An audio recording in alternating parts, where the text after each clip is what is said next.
¡Chavos, banda!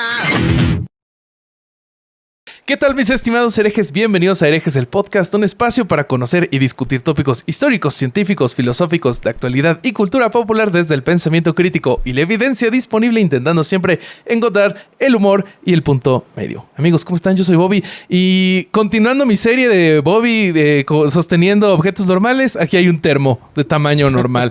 Gran serie. Es que soy muy grande, Mar. Algún día que nos conozcamos en persona vas a ver y soy una persona muy grande. ¿Cuánto mides? 1.90. Uy, qué rico. Oiga, soy casado.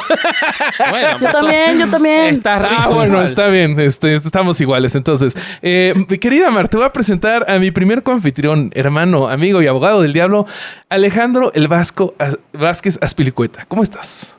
Bien. Muy contento. A la invitada de hoy la tuvimos en Sin Libros, pero la verdad que hace mucho que queríamos hacer un tema con ella y no encontramos cuál o cómo, cuándo. Hubo un par de amagues, así que por fin se concrete es un momento de gran felicidad. Sí. Estoy un poco preocupado porque me gustó mucho el tema que vamos a hablar hoy y hay una máxima infalible en herejes que la afirmó alguna vez el Corsario y que no falla, que es que cuando nos gusta mucho un tema no lo escucha nadie. Así que espero que hoy se rompa con este... Es hoy, Vasco. Sí, hoy es el día en el que se rompe. Así que bueno, seguí con las presentaciones. Claro que sí, querido Vasco. Te voy a presentar al vaso rojo de esta borrachera llamada Herejes, el podcast, Alejandro, el Corsario Durán Eraña. Esa presentación me la mandó Denise Luján. ¿Cómo estás, Corsario? Muchas gracias, Denis. ¿Qué onda? ¿Cómo están? ¿A toda madre? Yo con un chingo de calor, güey. No sé si ustedes están igual, pero aquí hace un chingo de calor desde hace como 2 días. Depende, porque yo soy chilango y para mí hace calor a los 28 grados. Sí, ya sé. Pero a toda madre, cabrón, esperando empezar este tema que la verdad creo que tiene mucho de dónde sacarle jugo.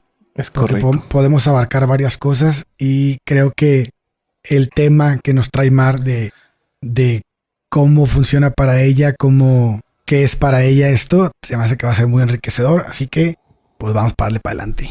Vamos a darle para adelante, correcto, Corsario. Y bueno, ahora sí, nuestra invitada, usted la conoce como Dama G. Ahorita acaba de estrenar su más reciente podcast que es ¿Cómo por? Es correcto. Y nosotros, para nosotros es nuestra amiga Mar. ¿Cómo estás? Hola, ¿qué tal? Muchas gracias por tenerme aquí. Muchas gracias por invitarme. La verdad es que la vez pasada me la pasé increíble. Fue una gran conversación, entonces estoy muy contenta de estar aquí de nuevo. Yes, nosotros estamos igual de contentos y emocionados. Y bueno, si quieren ya para empezar el tema, nuestro querido Vasco nos iba a dar un marco de hacia dónde vamos a taclear esto que es el arte sacro. Sí, Bobby, porque, a ver, les voy a contar un poquito la génesis, y creo que es una palabra muy adecuada para el arte sacro, de este episodio. Yo estaba viendo las stories de Mar, que las veo siempre porque me divierte mucho, y me sorprendió, creo que era en su mudanza de Michoacán a la Ciudad de México, en la que mostró una gigantesca colección de arte religioso medieval, bizantino, arte sacro, alguno modificado, alguno original. Tiene algunas cosas por ahí que seguro iremos viendo en el curso del episodio. ¡Qué emoción! Unas piezas, Pero ya vimos una previa y está buenísimo. Sí, está buenísimo. Y entonces le escribí, porque charlamos habitualmente, y me dijo que tenía una relación muy emocional con eso. Ahora lo va a contar ella. Y a mí lo que me pasa es que, ya lo he dicho muchas veces, pero mi madre es artista plástica y profesora de historia de arte, y a ella le encanta el arte medieval, el arte bizantino, y a mí siempre me generó rechazo, me generaba mucha incomodidad. Uh-huh. No es un arte que me guste, me genera sensaciones muy poderosas, pero negativas. Y entonces ver a alguien a quien le genera sensaciones poderosas, pero positivas o de atracción... Y desde el ateísmo, desde el agnosticismo. Exactamente. O sea, lo visual.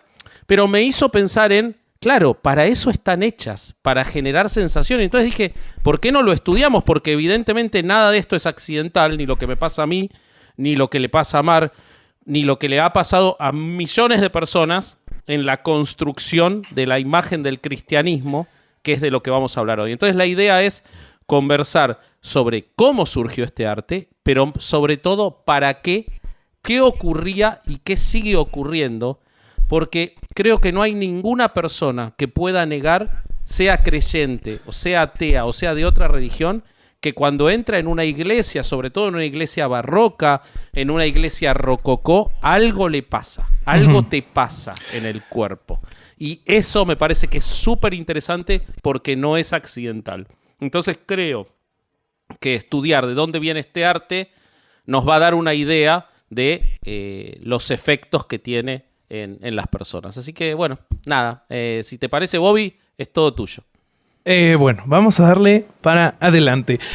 Yo creo que con lo que hay que empezar y que es algo que a mí me costó entender porque a diferencia de ustedes dos, yo soy un completo neófito de las artes plásticas. Yo no sé nada, es algo que no he estudiado, entonces en este episodio aprendí bastante. Obviamente, si ustedes ven que estoy metiendo la pata, por favor, corríjanme. Y si tienen algo que compartir, adelante.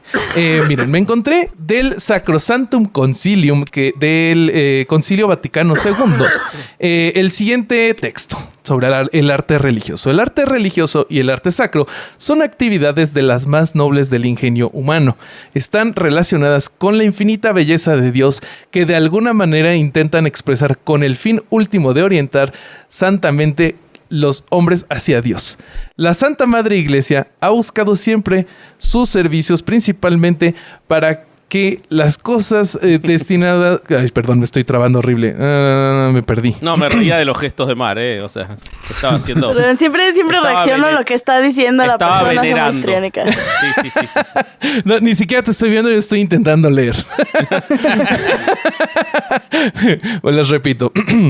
La Santa Madre Iglesia ha buscado siempre sus servicios principalmente para que las cosas destinadas al culto sagrado fueran en verdad dignas, decorosas y bellas, signos y símbolos de las realidades celestiales. Más aún, la Iglesia actúa como árbitro de las mismas, buscando siempre que estén de acuerdo con la fe, la piedad y las leyes religiosas tradicionales para ser consideradas aptas para el uso sagrado. ¿Cómo ven lo que opina el Concilio Vaticano II? Como que desde aquí... Estamos hablando de la década del 60 del siglo XX, que mantenían esas reglas. No estamos hablando del medioevo. Sí, bueno, esto es súper reciente.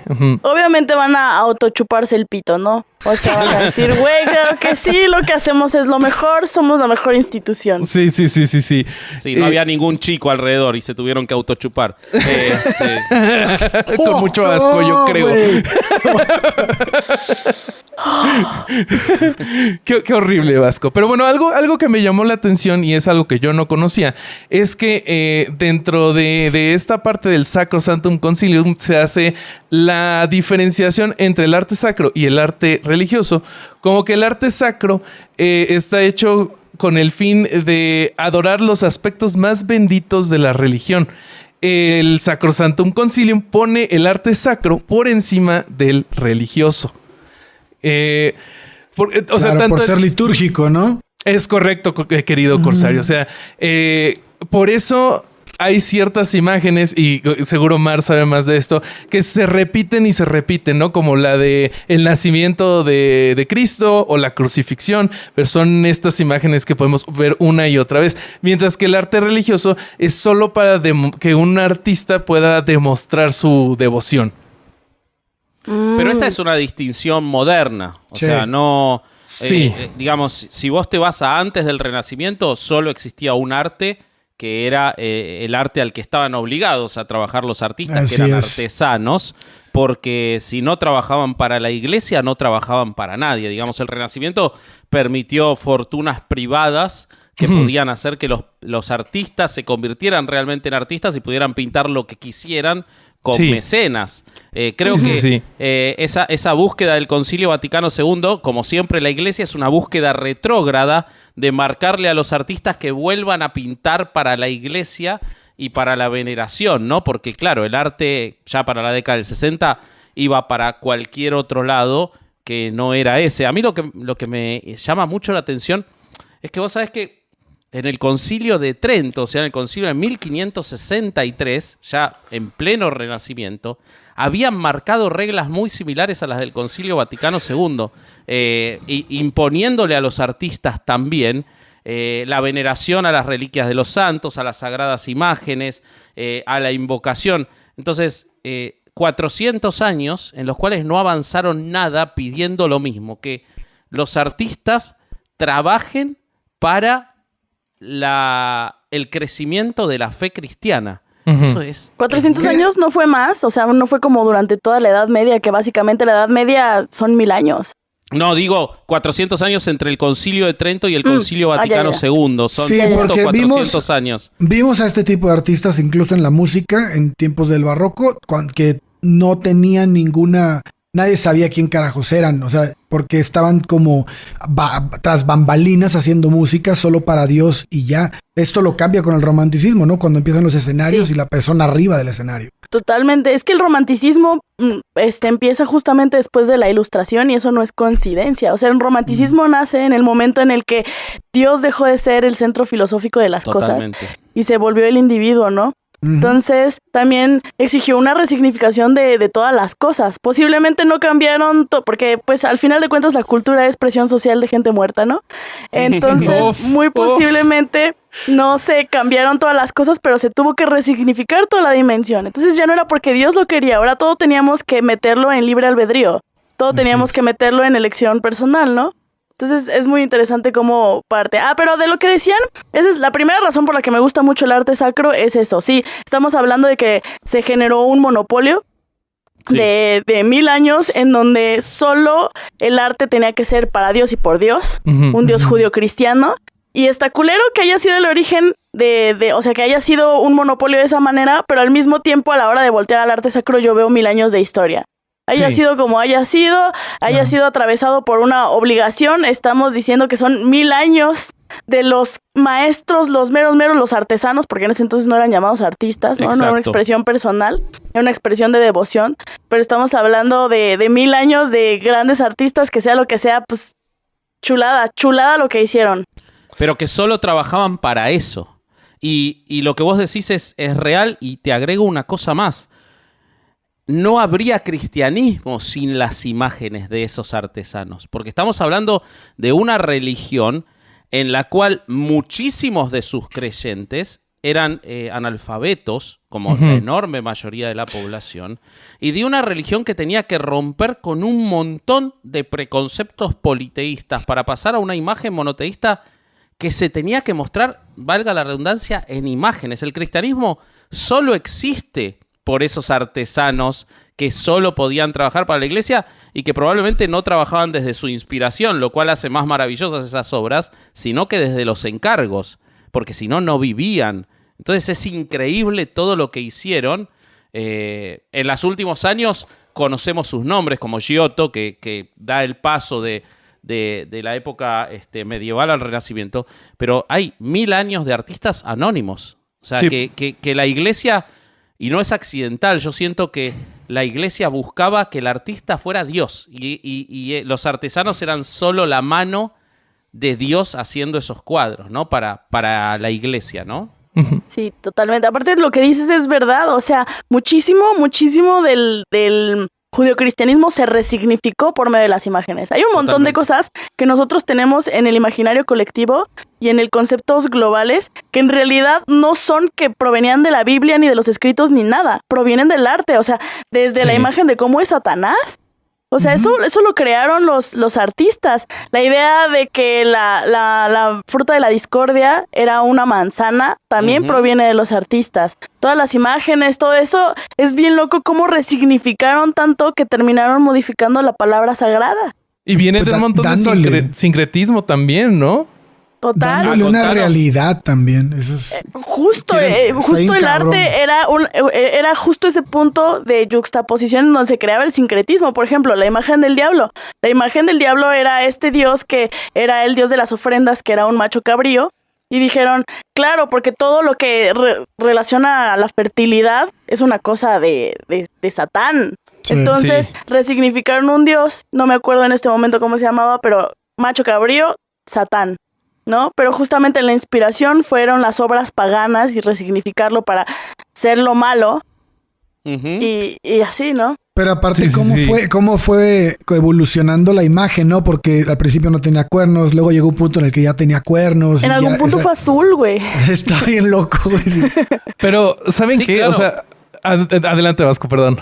No, iba a agregar antes de que vayas a la parte que me parece buenísima de todo el sincretismo, no solo la imagen del diablo, el propio Cristo que todos imaginamos europeo, Guapísimo. rubio, hermoso, de ojos azules, con dorado, siempre el dorado, porque el dorado ya venía y esos lo toman de Bizancio los europeos centrales. El dorado representaba la pureza, lo sagrado. Por eso toda esa arte está llena de dorado. No es accidental, de hecho Es era la muy luz, caro el dorado. Es Claro. súper simbólico el dorado. Súper simbólico, y construyeron un Jesús que no tenía nada de judío. Ahorita te voy a platicar de esa construcción. Es Pero una es cosa espectacular. Sí. Está Está buenísimo. bellísimo. Uf. Es hermoso. Es Pero además- hermoso. Podría ser tapa de Vogue, Jesús. Además, perdón, Ya está, un poco, al menos en esta representación se ve incluso femenino, ¿no? Miren de esa eso belleza. también vamos a platicar. Y no me le quiten la sotana porque pinche cuerpo de crofitero mamalón. Súper sí. Pues, si quieren, les continúo platicando, amigos. El cristianismo tuvo una época de casi aniconismo. O sea, no habían imágenes religiosas. Y esto era en la época de los primeros cristianos. Y un ejemplo muy bonito que les traigo, no sé si lo han escuchado de los cuadros Sator o cuadros rotas. Les voy a compartir esto porque está interesante. No lo conozco. Bueno, este es un cuadro Sator o un cuadro rotas, ¿no? Ok. Es Es el de la película Tenet. ese mismo, es justo ese mismo cuadro, querido Vasco. Y está al revés, por eso se llama como... Sí, Ok, pues ok. mira, las palabras que tiene, Sator viene de sembrar, Arepo parece que es un nombre propio, pero no se sabe bien qué es. Tenet significa sostener, ópera es un o acusativo, viene de obra, pero pues sabemos que obra en latín sería opus, y rotas sería el plural de rotar. Y pues hubo un tiempo en el que no se sabía para qué demonios era este cuadro, ¿no? parecía pues un acertijo o algo así, hasta que se logró descifrar.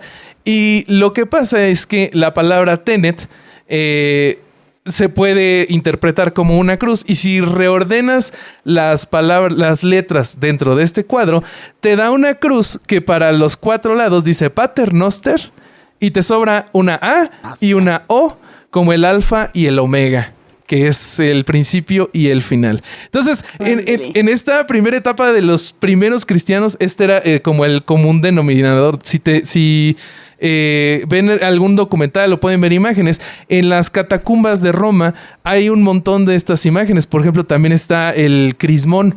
No sé si recuerden esa Crismón. El crismón es esta como X con una R. Ahorita, Sí, la si no, primera representación de Cristo, que es en correcto. letras, no es en imágenes, porque eso, bueno, me imagino que lo vas a decir, pero tiene que ver con la prohibición del cristianismo contra luego, a Es partir del correcto. año 360, la legitimación romana del cristianismo. ¿Sí? Este es el crismón. Exactamente. Este es el crismón.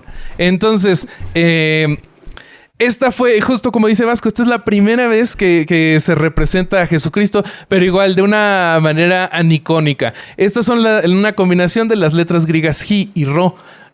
Porque en griego era Christos, ¿no? Y así se escribía. Si se fijan, ya más adelante en el medievo, hay halos del mismo Cristo que están hechos de un crismón.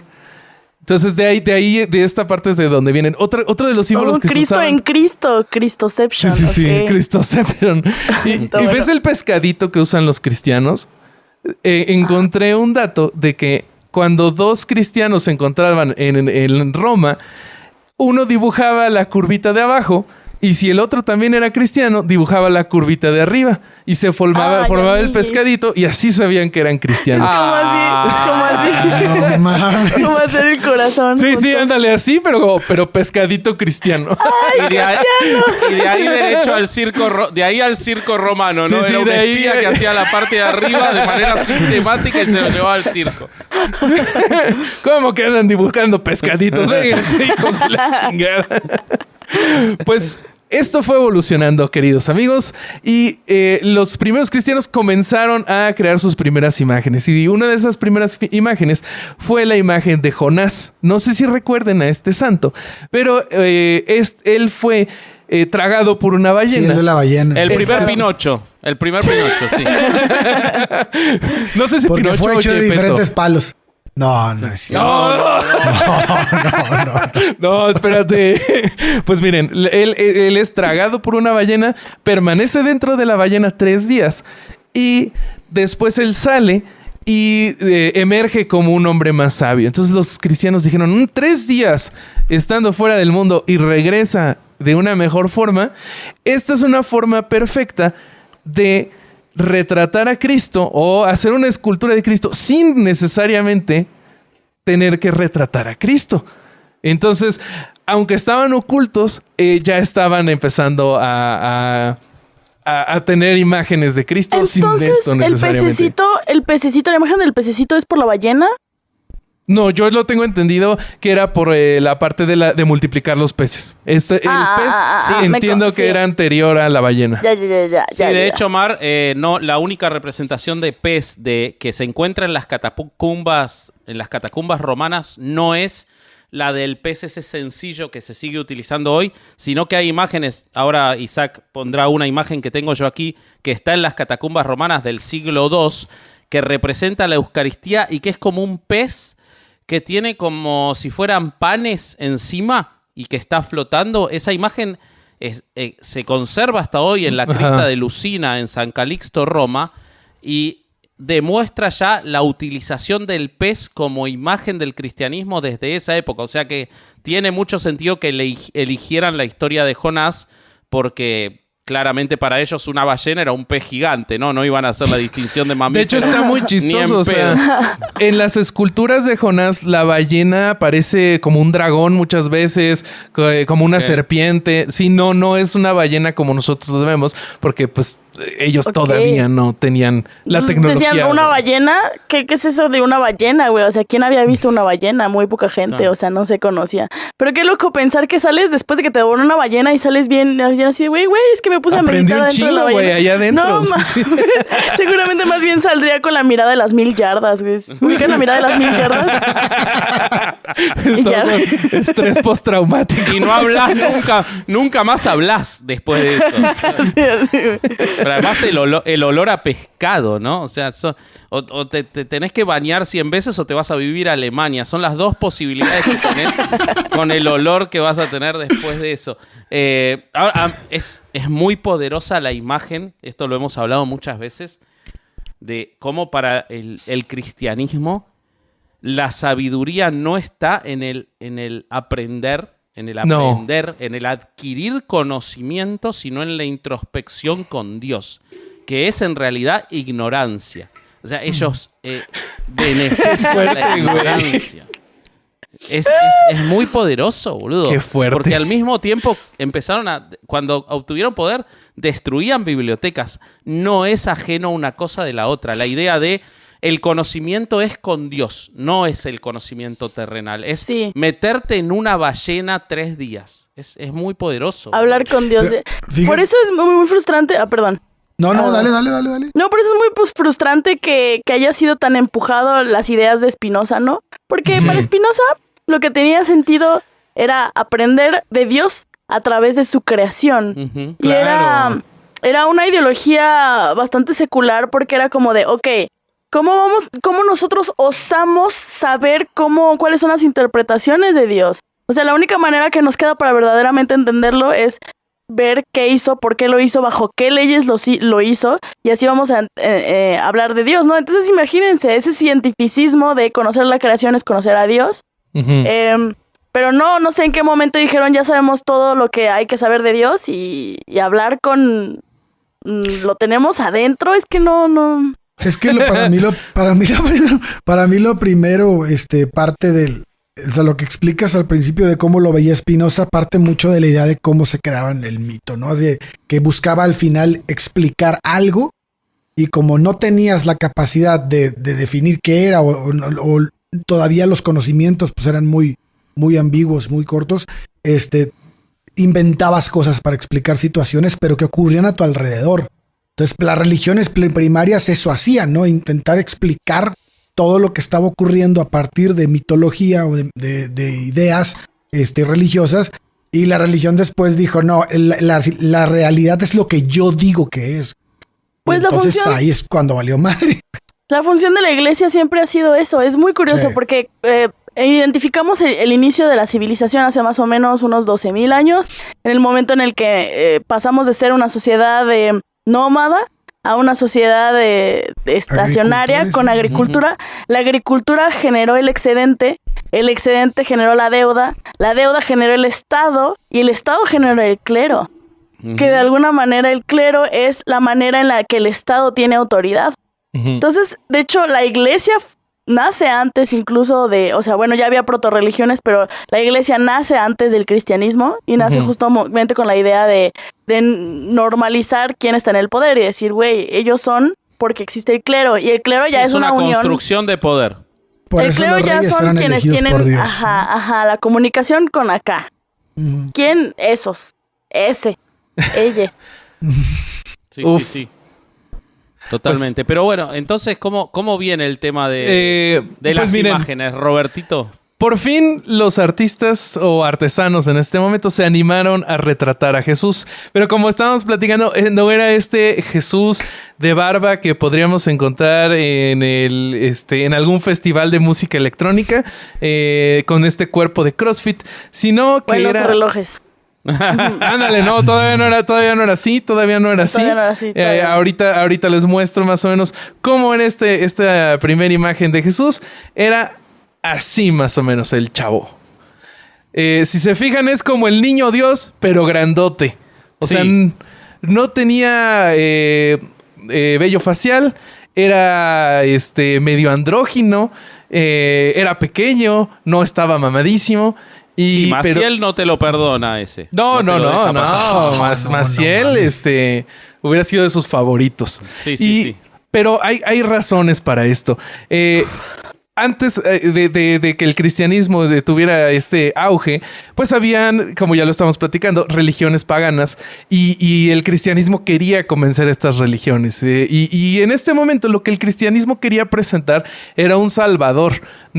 Todavía no quería esta imagen que de sufrimiento, no necesitaba generar culpa, necesitaba presentar una alternativa. Entonces los artesanos dijeron, a ver, ¿quién es el más guapo de todo este panteón que ya hemos estado trabajando tantos años?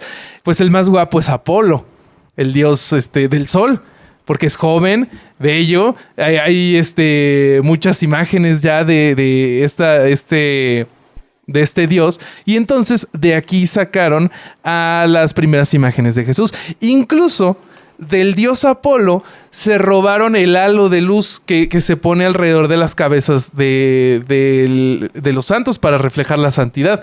Apolo es una de esas primeras imágenes que ya tenía un halo de luz. Entonces, ese se lo dan a Jesus Christ. Además, por esto de que necesitaban convencer a los paganos de que se unieran a la religión, la gran mayoría de imágenes que podemos encontrar en este periodo de tiempo del cristianismo no es del nacimiento ni de la pasión de Cristo como podemos encontrar ahora, sino son imágenes de Jesucristo haciendo milagros. Y algo que está muy chistoso es que literalmente Jesús sale haciendo milagros con una varita mágica. Una varita. Wow. Sí, está Harry Potter. Sí. Su varita de sauce. Además, como Mar... Bueno, era carpintero, ¿no? Podía hacérselas, no es tan complicado. Sí, podía ser. Podía ser de un bastón también, sí, tienes razón. Solo agarró una varita así del piso. Pero también se hizo una cruz, ¿no? Está cabrón. No, eso es más complejo. Qué feo morirte en el trabajo, ¿no? Pero bueno, como decía Mar, muchas veces podemos ver en imágenes más antiguas de Jesús, como estas que les acabo de enseñar, que una imagen andrógina, ¿no? Y esto tiene una razón de ser, y es que viniendo del politeísmo, habían un montón de figuras femeninas a las que un creyente podía adorar. En cambio, pasas a una religión monoteísta que, aunque existe este misterio de la Trinidad, solo hay una representación de Jesús, solo se estaba representando a Jesús. Entonces los artistas dijeron, güey, ¿qué hacemos? No tenemos una mujer que representar. Entonces empezaron a representar a Jesús de manera andrógina, para hacer que hubiera como un área gris y que dijeran, bueno, pero es que es medio mujer, ¿no? Incluso hay imágenes donde tiene la cadera un poco más ancha y no son las proporciones tradicionales de un hombre hegemónico en ese momento. Sí, Pero claro. la Además, iglesia manejó a Dios como sin sexo, ¿no? Sí. Mucho tiempo. No sé en qué años, pero... aunque Jesús siempre fue un hombre, ¿no? No, Jesús sí, pero Dios era un Aunque en su sin acto- sexo. Jesús es un hombre trans, claramente. Sí, sí. Porque, o sea, la Virgen ella no tiene puede carga generar un XX. cromosoma Y, o sea, ahí ya Exacto. falló. entonces, si Jesús solo es XX y vive como hombre, pues es un hombre trans. Sí. Sí, Una vez y está muy chido, la hice verdad. un post de eso y una señora en TikTok me dijo que era el anticristo yo. Por decir esas cosas. ¿Qué? Uy, ¿Qué, uy, güey? Y Bien. recién empiezo, le dijiste. ¡Qué halago! No, pero Sí, sí. vos sabés que el tema de la representación de los géneros es muy interesante porque fue una discusión enorme sobre los ángeles. El tema de la discusión del sexo de los ángeles, que también es medieval, y de su representación, llevó años en la iglesia y terminó resolviéndose que los ángeles no tenían género. Pero después de muchos años en los cuales se los representaba como hombres o se los representaba como mujeres y tenían que llegar a un punto intermedio en el cual se le quitó el género a los ángeles para darle ese lugar ambiguo que además apelaba también, como está contando Bobby, a cuestiones muy paganas porque... son Nikes. Exactamente, son Nikes. Sí, Son sí, sí. Nikes romanos. Los seres No las zapatillas, de la amigos, no. Bueno, Ya, sí, de ahí sí, se sí, inspira como el nombre, Nike. pero son estos seres que te dan la victoria, ¿no? Son victorias Exacto. aladas. Exactamente. Y se usan mucho en símbolos de sepultura. O sea, en tumbas se puede ver cómo los Nikes llevan a alguien a esta última victoria, ¿no? Entonces de ahí hicieron este sincretismo y dijeron, ¿cómo hacemos ver a Jesús más divino? Pues vamos a ponerle Nikes, símbolos de victoria. Entonces ya más divino todavía, mano. No Pero puedo bueno. no imaginar Nikes en Jesús así. En la noche con sus zapatitos. Por favor, Isaac, ponos un Jesús acá bien cool con unos tenis. Y bueno, eventualmente, amigos, se encontró una figura femenina, ¿no? Fue que se centró la atención en la Virgen María. Y los artistas Yo soy empezaron súper guadalupana. Tú eres súper Sí, guadalupana. Que es Ok. una imagen Quiero muy hacer un altar, medieval. quiero hacer un altar de la Virgen aquí en mi Guadalupe casa. Es muy medieval. Sí. Ahí tenés una, ¿no? Por ahí tenés una para Sí, mostrar. claro. También tengo un reloj también. A Me encantan verlo. los relojes. Uf, vean nomás. Ahí está. Ahí está. ¿Pero tiene microscópicamente a Juan Diego en las pupilas o...? No creo.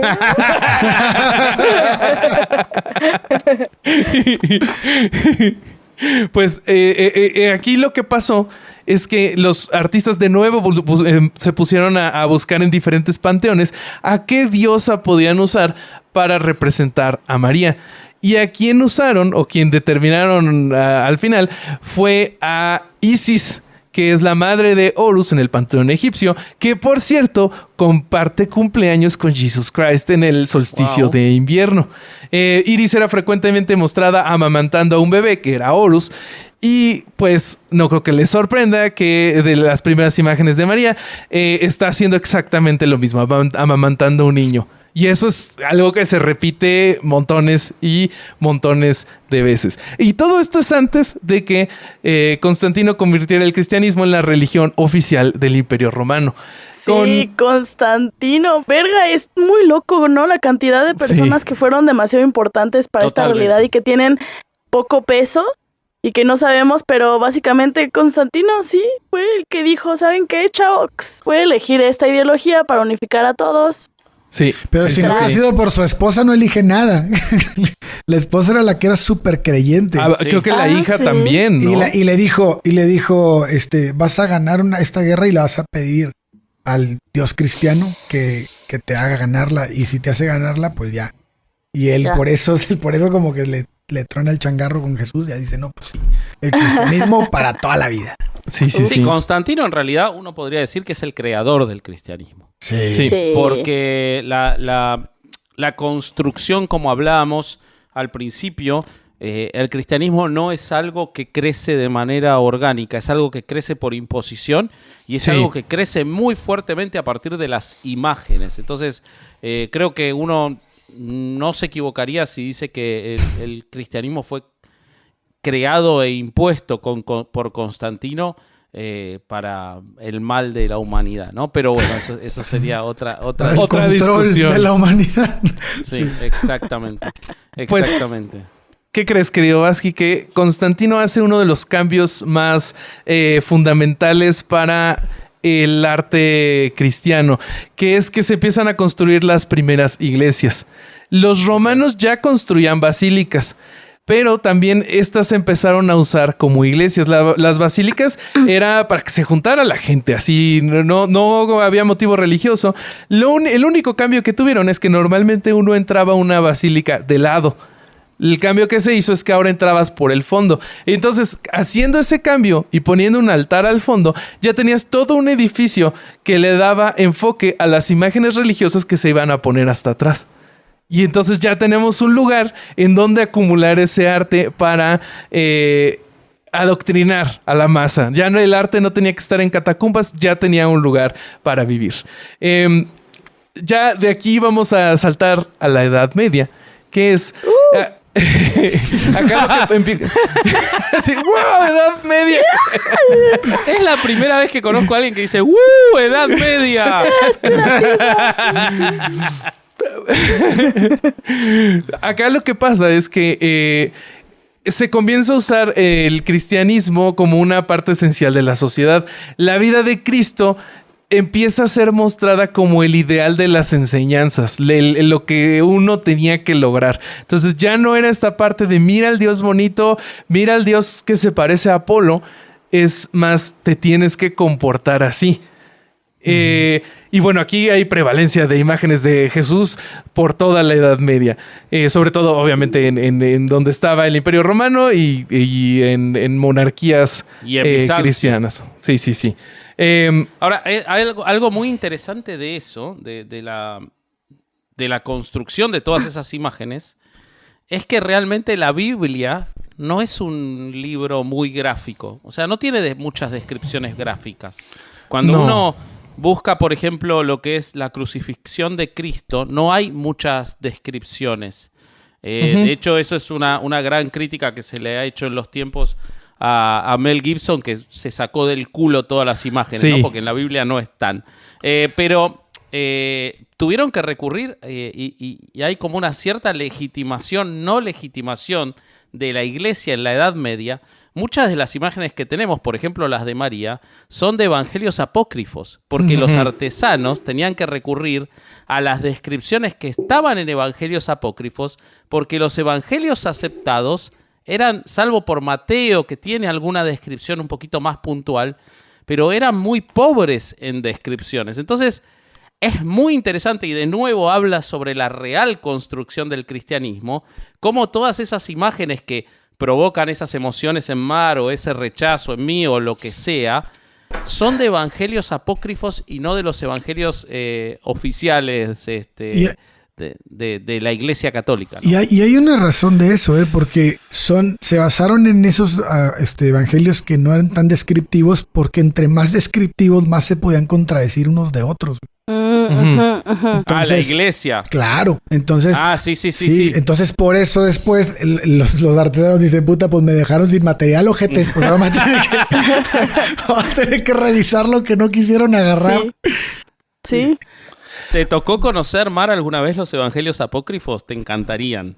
Sí, son porque muy divertidos. Pues seguramente está llenísimo ya de apócrifos que después ya no se volvieron apócrifos, porque al final de cuentas todo lo que se unía en la misma amalgama era, ¿no?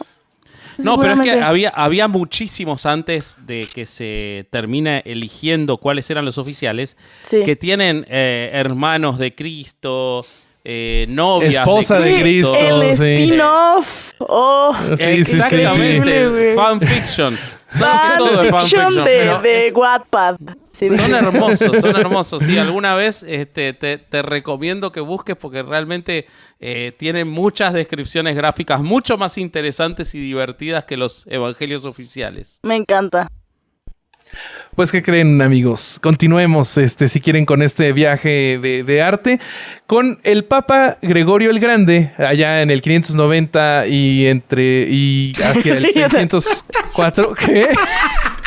No, pues estamos especulando porque era grande. O sea, que si era muy grande o no. Ahora sí te vi, maldito. Todo es relativo, ¿no?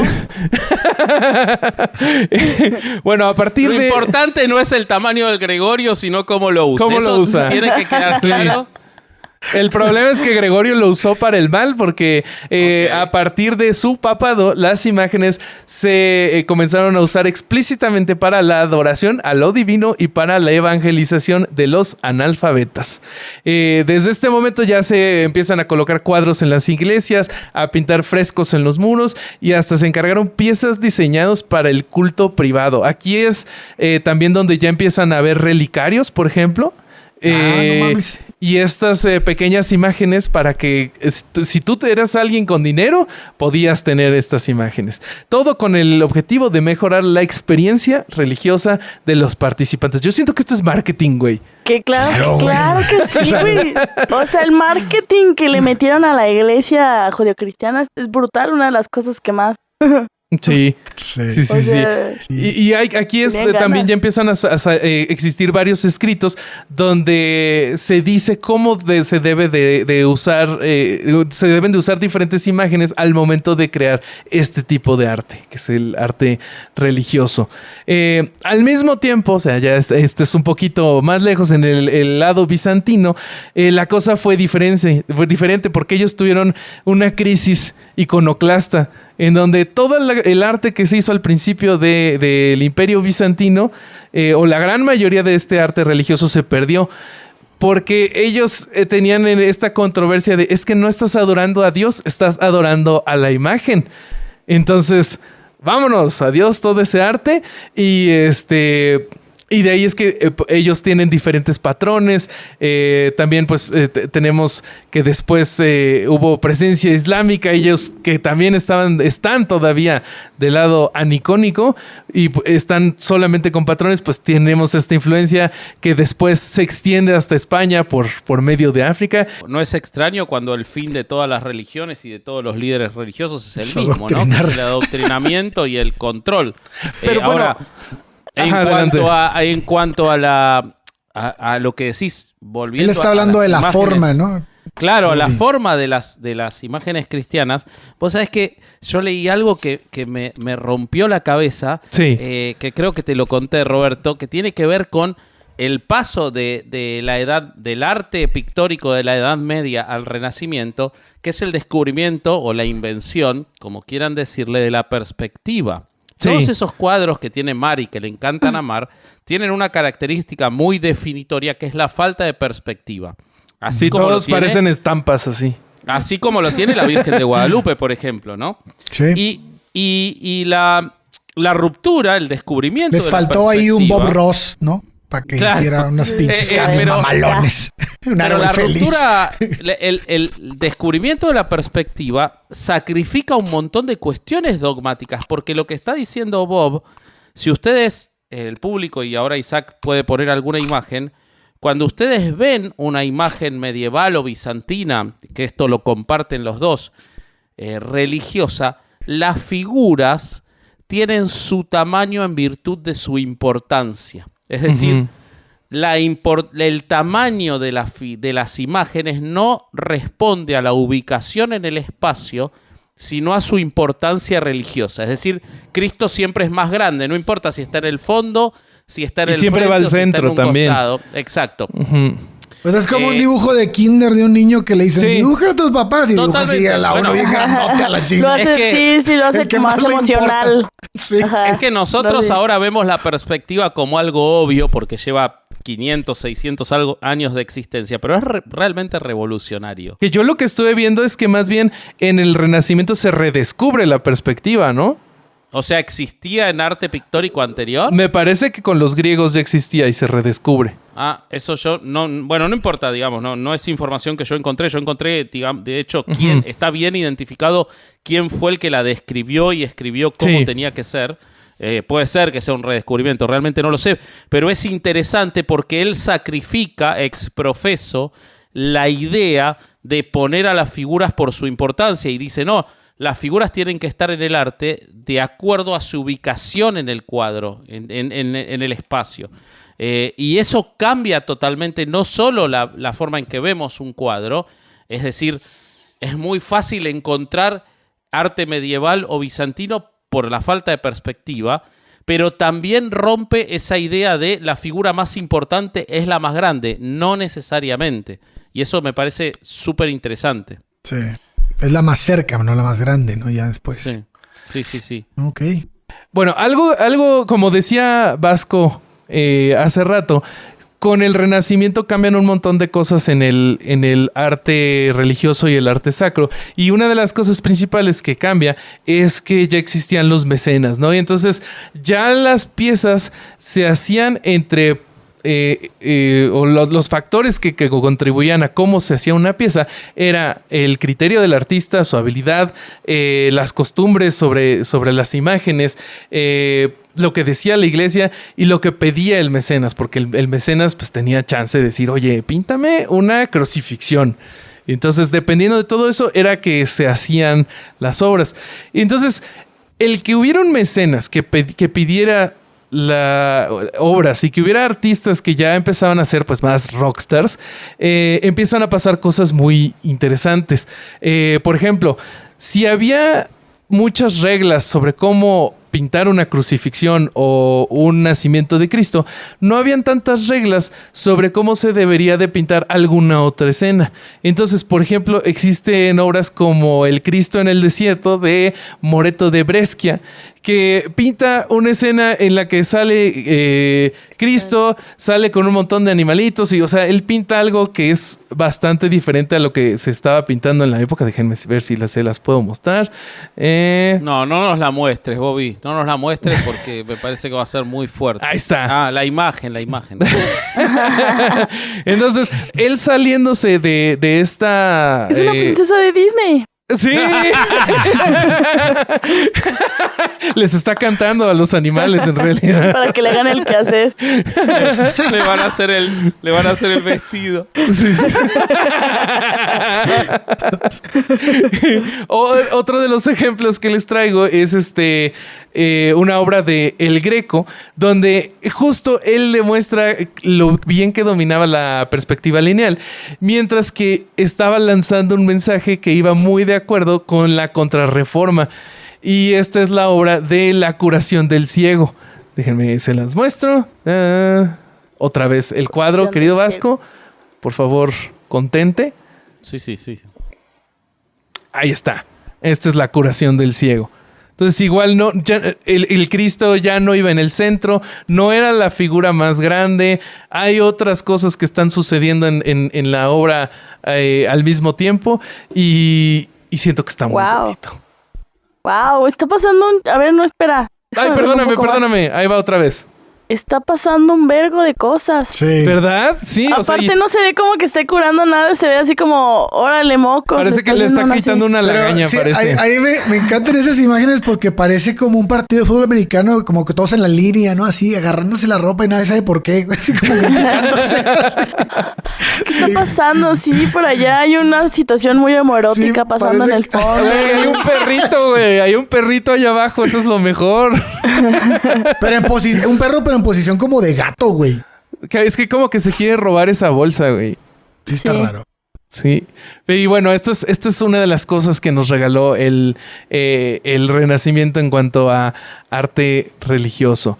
Bueno, en cuanto a eso es súper interesante, si tienen la oportunidad de buscar La Virgen de las Rocas, uno de los cuadros más famosos de Leonardo da Vinci también del Renacimiento, en el que él parece burlarse de la imagen de Cristo, porque se la ve a la Virgen María prefiriendo a Juan Bautista. Están los dos niños e incluso hay interpretaciones de que lo está alejando a Cristo, y eso fue muy Estoy viendo. criticado en su época, porque al bebé que está abrazando, si lo estás viendo, Mar y Isaac, por favor, si lo puedes acompañar, al bebé que está abrazando, hay dos bebés en la imagen, Ajá. pero al que ella abraza no es a Cristo, es a San Juan Bautista. ¿Cómo y a uno Cristo- sabe cuál bebé es cuál? Digamos, por la forma de las imágenes y los rasgos del bebé, se sabe eso. O sea, los estudiosos del arte saben eso. Entonces, es muy interesante cómo ella le está sacando, o sea, la mano, ¿ven la mano del otro bebé que se quiere levantar? Y ella le está bajando la mano. Dicen que eso está como empujando a Jesús, o incluso hay quienes dicen que lo está golpeando. Y todo eso que hizo Da Vinci, que lo hizo para un mecenas, fue para su época muy revolucionario, porque era la primera vez en la que Cristo no solo no estaba en el centro, sino que estaba siendo expresamente desplazado Sí. en una imagen en pos de otras figuras.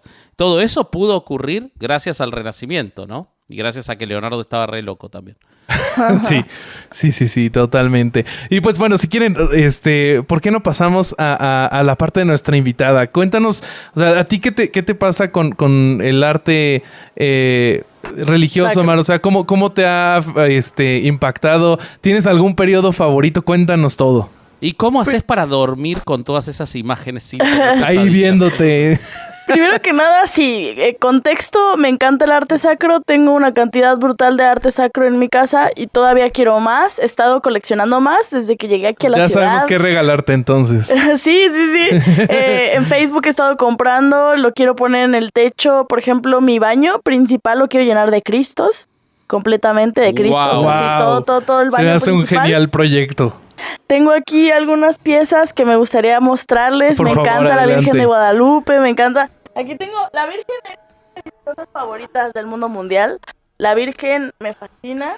La de Guadalupe, ¿no? Supongo que Sí, por sí, lo que nos decías hace rato. Guadalupe. Aquí tenemos una pieza sincrética totalmente, porque estamos hablando de que Tonatzin era la Tonatzin, que era como la madre, la representante de la madre tierra y así. Y llegaron, a ella la veneraban en el Tepeyac. Y entonces dijeron, sáquese de aquí, y pues hicieron el sincretismo, ¿no? Entonces las juntaron y ahora pues esta era una deidad. Dicen que México posiblemente es más guadalupano que cristiano. Sí. De hecho, todavía hay alza de guadalupanos, mientras que el cristianismo va a la baja. Wow. Entonces, Wow. es muy Sí. loco cómo este país es sumamente guadalupano, más guadalupano que cristiano. Y me encanta. Y les voy a contar por qué me encanta y por qué quiero hacerle un altar aquí a la Virgen. Tengo un espacio en donde le quiero hacer un altar, pero así como con lucecitas y foquitos y flores y todo. Ok. Entonces, mi camino hacia el amor al arte sacro empieza con el terror al arte sacro. Cuando yo era niña, Yo recuerdo ese video. En ese fue el Ajá. primer video que te vi. sí, a huevo, el de Dios no existe. Sí. Pues ese es mi contexto. Yo vengo de una familia atea. Ujú. A mí me bautizaron porque mi papá dijo, pues que tenga todas las herramientas de burocracia que necesita si es que lo necesita. Pero, o sea, a mí no me explicaron que Jesús era mi compa.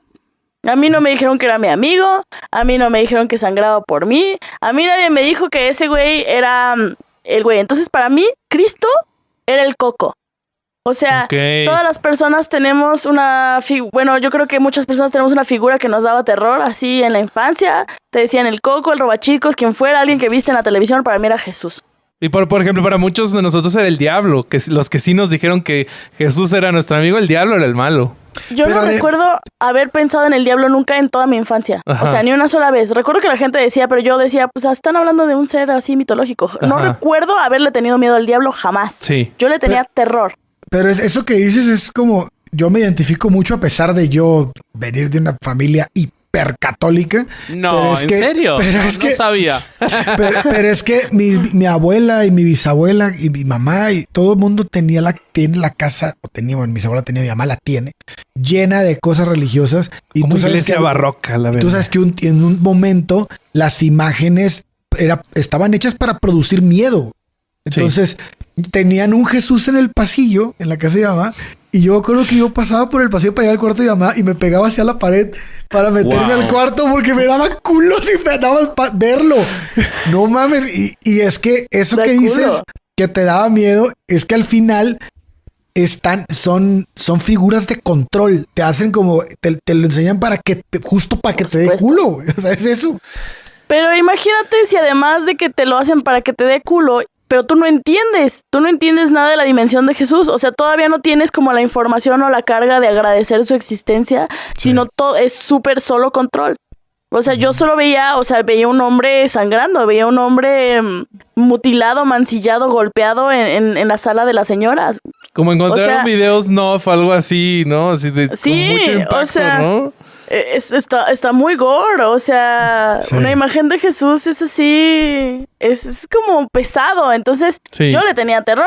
Yo creo, no sé muy bien, no recuerdo muy bien qué tanto yo sabía de Jesús, no lo recuerdo bien, pero supongo que sabía suficiente porque muchísimos de mis pesadillas involucraban a Jesús. Y una de mis grandes pesadillas fue haber soñado que mi papá era Jesús y que por lo tanto tenía que morirse. Wow, entonces me acuerdo haberle llamado en la mañana y decirle, oh, papá, todo está bien. Así, pensé que eras Jesús y que te tenías que morir. O sea, yo tenía pesadillas con Cristo, pesadillas. Entonces, parte de mi amor por el arte sacro es justamente la resignificación del trauma. O sea, completamente sí viene en la resignificación del trauma. Pero al mismo tiempo también quiero decirles una cosa. A mí me gusta las figuras. O sea, me gusta los íconos. Entonces en mi casa no solo hay arte sacro. O sea, en mi casa tenemos a la Santa Muerte. En mi casa tengo a todos los santos. En mi casa tenemos a Malverde, por supuesto, a San Simón. Te tengo que regalar un gauchito Gil y una difunta Correa. Es la figura más representativa del arte de la creencia pagana de la Argentina, el gauchito Gil. Me encanta. Sí, te voy a conseguir uno. Claro que conozco al gaucho. Okay. Pero no lo tengo y me encantaría. Me encanta. Es que aparte... Te lo cambio por la Santa Muerte. Le perteneció a un drug lord, a un capo de la droga. De hecho, mis figuras, así las que tengo de Malverde y de San Simón, eran de un sujeto de un capo de la droga. Y por eso está más cañón, porque en algún punto sí significó. Sí lo utilizaron para el fin que fue creado, sí. Ajá. El contexto es que yo no creo en muchas cosas. La verdad, soy determinista blanda, no creo en el libre albedrío, no creo en los horóscopos, no creo en... O sea, pero sí, porque creo en las historias. O sea, por ejemplo, la analogía es, yo no creo en lo paranormal, ¿no? Es un ejemplo. Pero sí creo en lo paranormal porque es una categoría lingüística, ¿no? Entonces, cuando decimos paranormal, estamos hablando de un cajoncito de significado. Entonces, sí, por supuesto. Exacto. Y yo no puedo decir que lo paranormal no existe porque durante miles de años, personas que vivieron una realidad que no supieron dónde encasillar o ver el origen, dijeron eso fue paranormal. Entonces yo no puedo decir que lo paranormal no existe porque estaría invalidando miles de años de personas que vivieron una experiencia. Existe la categoría. Es como invalidar los mitos, ¿no? Es eso. Yo creo en la magia porque creo en el lenguaje. Claro. Y creo que el concepto de la silla es más importante que la silla. Entonces, en el mundo del storytelling, el storytelling lo es todo. Entonces, todo eso que yo no entendía, porque crecí de alguna manera sin religión y todo, lo volví a resignificar en el mundo de las historias. Entonces, para mí la dimensión, o sea, en lugar de... pasé de luchar contra el cristianismo, obviamente es pues una filosofía, una institución que no me gusta en muchos niveles, pero al final de cuentas es parte de la realidad. Claro. Y como la palabra bizarro pasó de ser valiente a ser raro, ¿no? Sí. Entonces, me gusta esto de la resignificación, porque aparte me gusta la psicomagia, en el sentido en que me gustan los actos. La psicomagia es una propuesta de Jodorowsky, que básicamente no me gusta mucho su propuesta de manera literal, pero sí de manera poética. Él dice que para que tú puedas hablar con tu inconsciente, tienes que hablarle en el lenguaje del dadaísmo, en el lenguaje del arte, en el lenguaje del simbolismo, porque es el lenguaje en el que entiende el inconsciente. Entonces, para que tú puedas generar una cosa, tienes que hacer un acto mágico. Entonces, por ejemplo, estás buscando una pareja y le escribes a San Antonio de cabeza y le dices, quiero una persona así y así, así. Estás haciendo un acto psicomágico, porque le estás hablando a tu inconsciente por medio del arte, por medio de la expresión y por medio del simbolismo. Yo no creo mucho en la literalidad de eso, ¿no? Porque al final de cuentas uno le habla al inconsciente de todas las maneras posibles. Tanto en pinches escribirle a San Antonio como abrirte tu cuenta de Bumble, ¿no? Y al final de cuentas Totalmente. esa es la exploración de la realidad. Pero esa dimensionalidad mágica, que es storytelling de gente generando, de gente básicamente pasando de esta realidad terrenal de tener que comer a ponerte una túnica y hacer un ritual, eso me parece fucking mágico.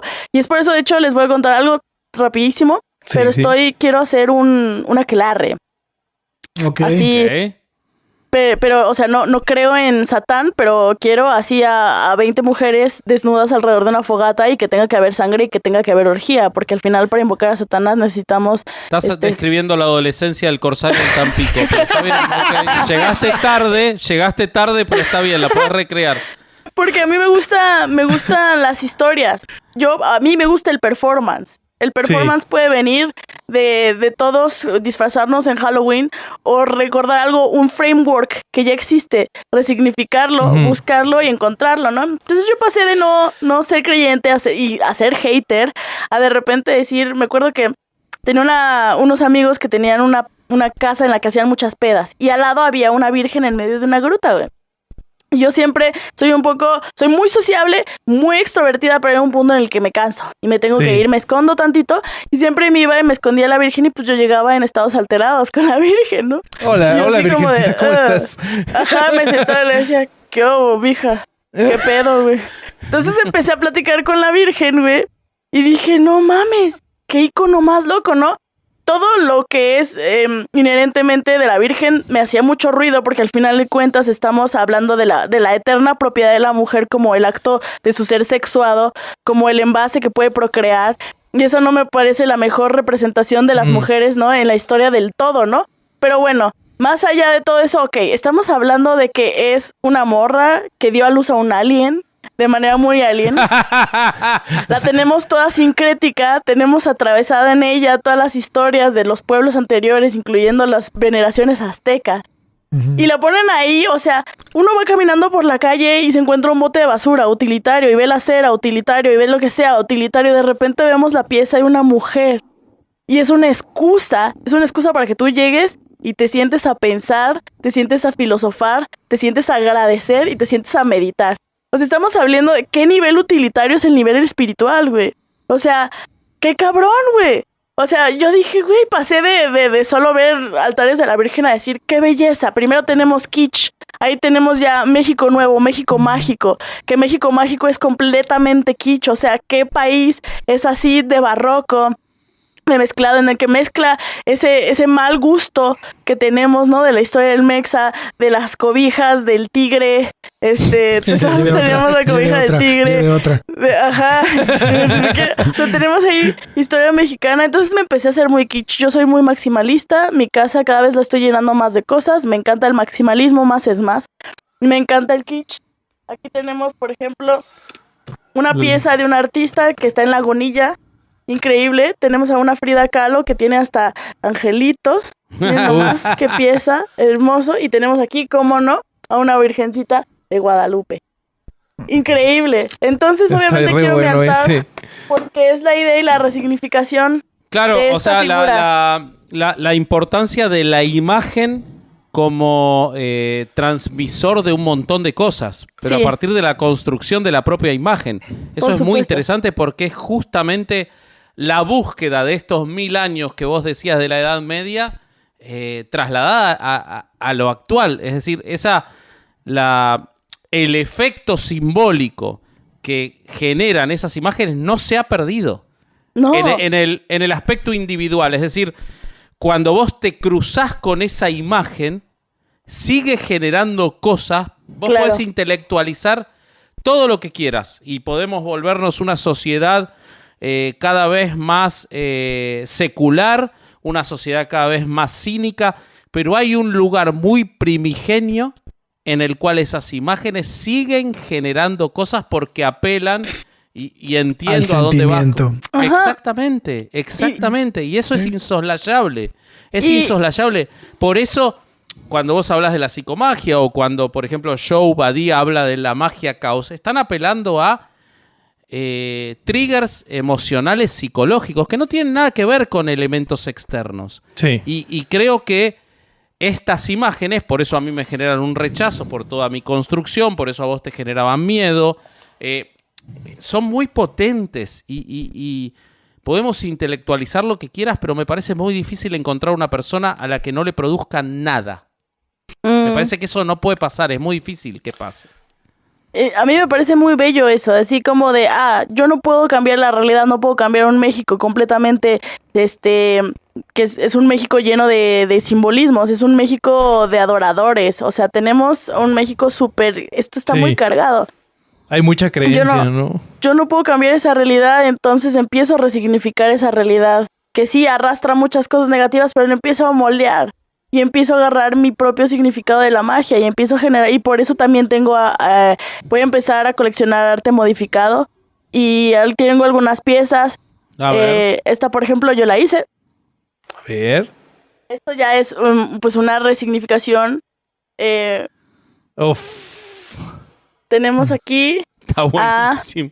que Barbie, o sea, Barbie, ¿qué personaje? Estamos mezclando el pop con la historia. De hecho, ahorita acabo de comprar unas piezas que voy a recoger la próxima semana de una morra que también mezcla como arte sacro con otros conceptos pop.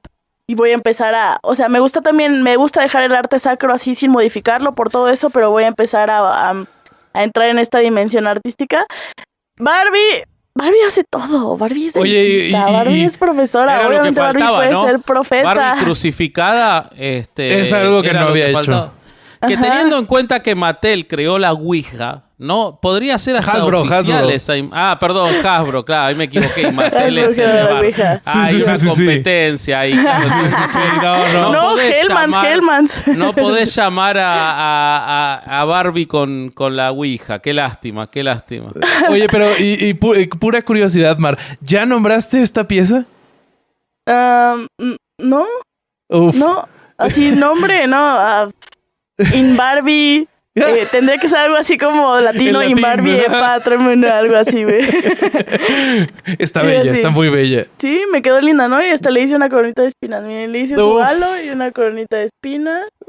Y pues así está clavado. Tiene su verdaderamente. sangrecilla. Uf. La clavamos. Líbranos del mal. Amén. Líbranos del mal. Entonces me gusta mucho de todas esas piezas. Entonces, básicamente, en resumen muy grande, tenemos eso: la resignificación de mi trauma, el sincretismo, el kitsch mexicano, el maximalismo y 1000 años de historia. Sí. Entonces, ese es el Espectacular. resumidas cuentas, porque me gusta mucho la dimensión, cómo pasé de detestarlo, de ser hater, a decir, pues ya está. Es la saga literaria más famosa de todos los tiempos, llena de spin-offs. Vamos a agarrar eso y vamos a encontrarle la parte estética. Pero Está buenísimo. es que sí, el significado que tienen ese tipo de arte es muy grande. Yo me acuerdo que la última vez que nos vimos, Mar, fuimos a tuvimos un evento aquí en México, en Ciudad de México, pero antes fuimos a Guadalajara a saber a leyendas legendarias. A huevo. Y cuando íbamos en el centro, nos metimos a una iglesia una iglesia en Guadalajara. Y la verdad es que, bueno, yo no sé que, creo que sé que sintieron ellos, porque es muy parecido a lo que sentí yo, pero es impresionante cuando ves la arquitectura y cuando ves siempre. todo. O sea, por más que no seas creyente, por más que no puedes evitar tener ese sentimiento de wow, qué pedo, en dónde chingados estoy. Y cuando ves las esculturas, los cuadros, incluso las cruces, los altares, todo, es cómo el hombre, cómo el ser humano puede dedicarle tanto tiempo y ser tan minucioso en algo que era intangible, o sea, que lo volvió tangible después de significarlo, ¿no? De darle esa fuerza y toda esa pues el sentimiento que te produce. A mí me parece increíble. Y las iglesias, por ejemplo, de San Luis, yo entraba nada más a ver cómo estaban hechos los santos, estos con chingo de flechas y la madre, ¿no? Así, a mí me parece increíble. Y igual la música del barroco se me hace algo...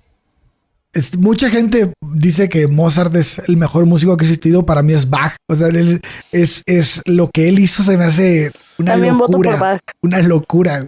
Es por sobre Mozart. Sí, verdad. Ahí todo eso a mí me genera mucho sentimiento a pesar de ser ateo. O sea, no creo que no tiene nada que ver, ¿no? El arte te evoca otras cosas y está muy chingón que lo podamos valorar y que lo podamos pues aceptar como lo que es, ¿no? Es el espejo de las personas, ¿no? Del artista. Y es parte de la historia de la humanidad, ¿no? Sí, claro. Total. Es parte y es construcción de la historia de la humanidad. Es muy difícil pensar al ser humano en la cultura que vos quieras sin su arte. El arte es la transmisión más potente que hemos tenido porque, digamos, las sociedades alfabetas son muy modernas, muy, muy modernas. La transmisión de la cultura es a través del arte, es a través de las imágenes, es a través de la música, es a través de la arquitectura. Entonces, no solo es testigo, sino que es constructor de las sociedades y eso lo hace sumamente poderoso, usado para las religiones, como estamos hablando hoy, o usado para lo que se quiera. Yo no puedo dejar, por lo que decía Ale, de recomendar este librito que se llama Los Medici. Es el primer tomo de una saga de 4 libros sobre la historia de las personas que lideraron el Renacimiento en Florencia. Creo que solo de los Medici podríamos hacer varios episodios. Años, sí, es impresionante. La forma en la que ellos construyeron las grandes iglesias de Florencia en este libro está retratado casi como una equivalencia de construir ejércitos y tiene un sentido eso, porque los ejércitos y las iglesias buscaban lo mismo, que es conquistar. Ideológicamente. Entonces es lo que decía Mar, ¿no? De que la iglesia te puede legitimar como gobernante. Sí, totalmente, claro. Es súper poderoso y te pone en lugar del mecenas. El mecenas existió siempre, solo que el mecenas privado lo que nos dio es artistas privados y entonces los conocemos. Y dio otra libertad, entre comillas, pero sí existió. Entonces es súper interesante y no puedo dejar de recomendarlo porque creo que da una visión del arte que nos llega hasta hoy. Por ejemplo, en la arquitectura tiene mucho que ver con eso, con la religión. Y eso es muy poderoso. Por lo que decía Ale, no tiene nada que ver nuestras creencias, existe. Es como lo que decía Mar de, yo no puedo negar lo paranormal porque lo paranormal está construido a partir de las creencias de personas. Después puede existir la evidencia del contenido, pero el contenedor existe, no hay ninguna duda. Lo mismo pasa con esto, no podemos negar la religión, podemos negar y podemos discutir los fines y la utilización y por supuesto la ontología, la filosofía. Exacto. Pero que existe y que ha dado cosas es indudable. Y entonces eso es muy poderoso. Estamos acá hablando porque existió todo eso y nuestra visión es crítica porque sabemos las consecuencias nefastas. Pero las otras están también, ¿no? Sí. Muy bien. Qué bonito episodio, amigos. Gran conclusión. Yo te diría que lo cierres, ¿no? Sí, cerremos ya. Yo creo que en realidad yo ya no puedo agregar mucho más. Creo que solo le diría a quienes nos escuchan que si ven algún símbolo en alguna pintura, alguna escultura religiosa y les causa curiosidad, o sea, lo que sea, el brillito atrás de la cabeza, por qué San Judas tiene un cuerno, o sea, lo que sea que les cause curiosidad, búsquenle, porque todos estos símbolos tienen una historia que está bien interesante y se la van a pasar muy bien y se van a volver más cultos. Es lo único que... Como que la agrego. luna abajo de la Virgen de Guadalupe, que es el triunfo sobre el Ándale, Islam. sí, güey. Yo te digo, todos esos simbolitos, por más pequeños que parezcan, tienen una historia muy interesante y la van a pasar bien investigando eso. Y pues creo que es todo. Es momento de que Mar nos cuente sus proyectos. ¿En dónde te encontramos, Mar? Cuéntanos en qué andas. Hola. ¿Por qué dije hola? Si no empiezo. Hola, otra vez, Mar. ¿Cómo Hola, estás? otra vez. Hola, buenas tardes. Yo ando ahí metida. La verdad es que me había tomado medio año sabático en el que me puse a viajar por ahí. Sí. Pero he decidido regresar a este mundo del influencerismo. Entonces estoy desarrollando varias series para Podimo. Ahorita acabo de sacar mi serie que se llama Como Por. Y pues estoy muy activa ahorita en todas las redes sociales. Me pueden encontrar como Dama G. Y estoy ahí generando TikToks y pues explorando mi serie. La verdad es que a ver si escuchan mi serie y me dicen qué opinan. Claro, básicamente lo vamos a hacer. es el análisis de casos virales, surreales, desde una perspectiva sociológica, ¿no? Por ejemplo, Obedece a la Morsa, ¿no? ¿Se acuerdan de Claro. Obedece a la Morsa? Sí, la que salía bailando, ¿no? Bueno, Ajá. que le ponían música. Entonces análisis así de quién era la persona detrás de Obedece a la Morsa, quién es la verdadera persona sintiente, cómo se hacen los Uy, eso sería videoleyendas, cómo buenísimo. funcionan los creepypastas y al final incluso hablo de la violencia estética que sufrió la mujer trans con polio, que fue pues objeto de un montón de videoleyendas, ¿no? Entonces, por ejemplo, eso, tengo episodio de Backrooms, Los 15 de Rubí, Wendy Zulka, o sea, son Wendy Zulka y la Espectacular. tigresa. Sí, claro, Entonces, vamos a me ver. acuerdo perfecto de Wendy Zulka, vecina mía.